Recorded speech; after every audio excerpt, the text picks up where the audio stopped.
A Madison man has a massive collection of something you probably own but don't think too much about. Yeah, NBC 15's Erin Sullivan and chief photographer Curt Lenz, they have the story tonight. Those three were all from the same factory. It was missing the blades, so I borrowed them off a different one. So I had to retrofit a real motor in there. It's cool to have it going slow enough that you can still see the blades, but fast enough that you can see that it operates.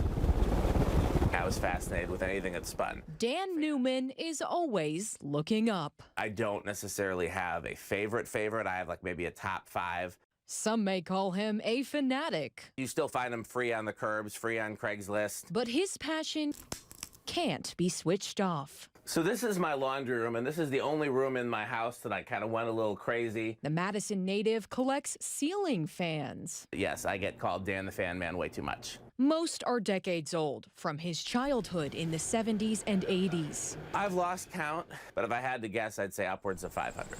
Hanging in his home Alexa is a rotation of his favorites. Bird fan 100%. Okay. They look cool and keep him cool in the basement, living room, kitchen. It's an obscure model from an obscure company.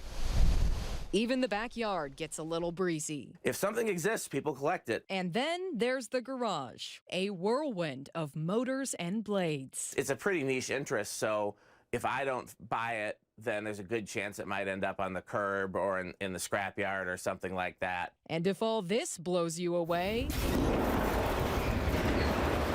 Dan also rents this barn with a fellow fan enthusiast. Everything installed up here is like heavy-duty metal commercial stuff. It's a storage space and workshop with no AC needed.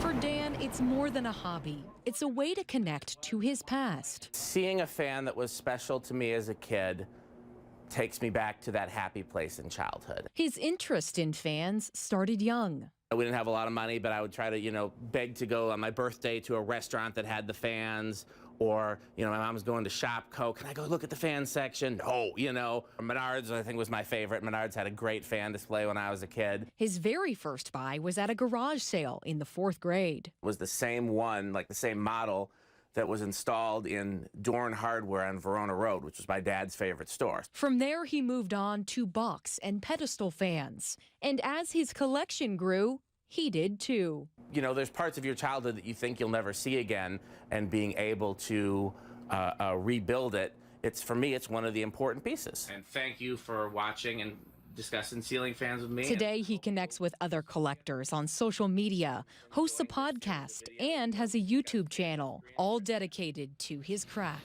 It's like a Sierra. Passing on his wisdom. 4 or 5, if it had 6 blades, I'd get it.